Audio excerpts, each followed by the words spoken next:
ఆషాఢ పౌర్ణమి వ్యాసుని జన్మదినం. దీనిని గురు పౌర్ణమి అని ఎందుకంటారు? వ్యాసం వసిష్ఠనప్తారం శక్తేః పౌత్రమకల్మషం పరాశరాత్మజం వందే సుఖతాతం తపోనిధిం. వ్యాస భగవానుడికి సంబంధించినటువంటి ఈ ప్రార్థన ప్రతి వాళ్ళం కూడా ఈ వ్యాస జయంతి నాడు చదువుకోవాలి. ఏమిటండి దీని అర్థం? వ్యాసం వసిష్ఠనప్తారం, ఆయన యొక్క జన్మక్రమం చెప్తున్నారు. ఇప్పుడు ఫలానా వాళ్ళ బిడ్డరా అంటే ఎవరికైనా ఆనందం కలుగుతుంటుంది. ఎందుకంటే మా అమ్మ పేరు, ఎందుకంటే శ్రీరామచంద్రమూర్తికి ఆయన పేరు కంటే కూడా దాశరథి అని పిలిస్తే, ఇదిగో ఫలానా మా నాన్న పేరు తలిచాడు రా దాశరథి, మా నాన్న దశరథుడి పేరు తలిచాడు వీడని చెప్పి ఆ భక్తుడి మీద మిగతా వాళ్ళకంటే ఇంకా కొంచెం ఎక్కువ ప్రేమ ఉంటుందట స్వామికి. అందుకే కంచర్ల గోపన్న దాశరథి కరుణాపయోనిధి అన్నాడు.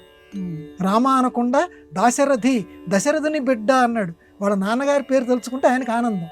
అలాగే ఇక్కడ వ్యాసుణ్ణి కూడా ఈరోజు ఆ పరమ పవిత్రమైనటువంటి వ్యాసమునీంద్రులకు సంబంధించిన వంశక్రమాన్ని తెలియజేసే శ్లోకం.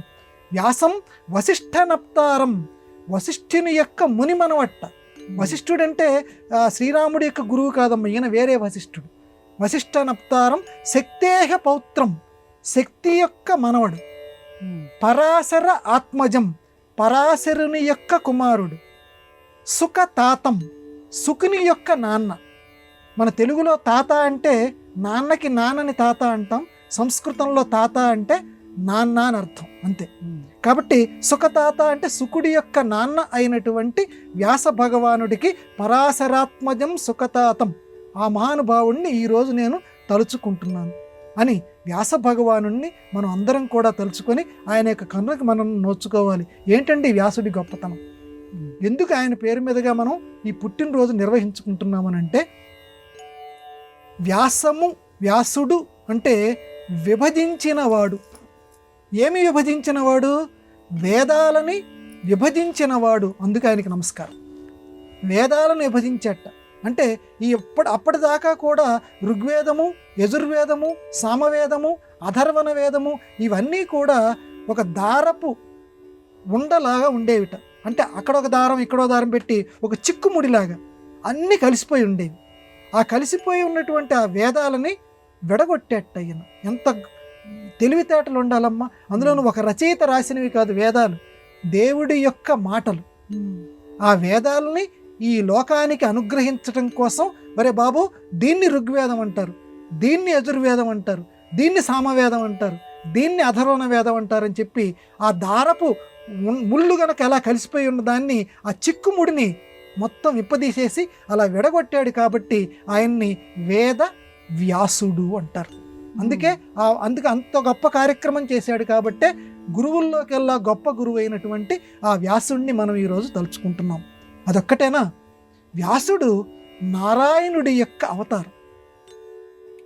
నారాయణుడు చేసేటువంటి పని మన సంప్రదాయంలో, మన సనాతన ధర్మంలో ఏం చెప్తారు అంటే స్థితికారకుడు. బ్రహ్మదేవుడు సృష్టిని చేస్తే విష్ణుదేవుడు స్థితి చేస్తాడు, అంటే ఉన్నదాన్ని నిలబెడతాడు. వ్యాసుడు చేసినటువంటి పని కూడా అదే. విష్ణుమూర్తి యొక్క స్వభావం కాబట్టి గ్రంథాలు అనేకం రాసి ఏదైతే గొప్పదైనటువంటి సనాతన ధర్మం ఉందో దానిని నిలబెట్టాడు. దానికి ఒక ఆకృతి ఇచ్చాడు. మొత్తం ధర్మతాత్వజ్ఞులు ధర్మశాస్త్రం అని, వేదాంత విధులు వేదాంతం అని ఏ రకంగా భావిస్తే ఆ రకంగా ఇందులో ఉన్నది అంతటా ఉన్నది, ఇందులో లేనిది మరెక్కడా లేదు అనేటువంటి గొప్ప పేరు కలిగినటువంటి భారతాన్ని రాశాడు, భాగవతం రాశాడు. మహానుభావుడు పురాణాలు రాశాడు. అందులో తాను ఒక పాత్రధారి అయ్యాడు. ఒకటా రెండా ఆ వేదవ్యాసుడు చేసినటువంటి పని.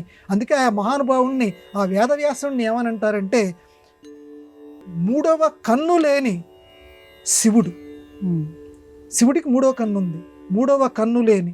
అలాగే రెండు చేతులు ఉన్నటువంటి విష్ణుమూర్తి.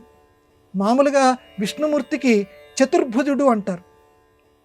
ఆయనలాగా ఈయనకి 4 చేతులు లేవు, 2 చేతులు ఉన్నాయి. కాబట్టి 2 చేతులు ఉన్నటువంటి ద్విబాహు, 2 చేతులు ఉన్నటువంటి విష్ణుమూర్తి. అచతుర్వదనో బ్రహ్మ. బ్రహ్మదేవుడికి 4 తలలు, బ్రహ్మదేవుడికి 4 తలలు, కానీ ఈయనకి మాత్రం ఉన్నది ఒకటే తల. కానీ ఈయన బ్రహ్మదేవుడితో సమానమైనటువంటి వాడు. బ్రహ్మ ఏ రకంగా సృష్టికారకుడో, సృష్టిని ఏ రకంగా చేశాడో, గ్రంథ సృష్టి ఎలా చేశాడు. భారతంలో, ఈ భారతదేశంలో, ప్రపంచంలో ధర్మం ఇలా నిలబడాలి అని చెప్పి అద్భుతమైనటువంటి పురాణాలు, కావ్యాలు ఇవన్నీ కూడా రాసి లోకంలో స్థితికారకుడయ్యాడు. అందుకే 4 తలలు లేని బ్రహ్మ, 2 చేతులు ఉన్నటువంటి విష్ణుమూర్తి, నుదుటి కన్ను లేనటువంటి శివుడు అయినటువంటి వేదవ్యాస మహానుభావుణ్ణి మనందరం తలుచుకుందాం. తలిచి ఈ పుట్టినరోజున గురువులకు గురువైన ఆయన యొక్క పాద పద్మాలని మనసా ధ్యానిద్దాం.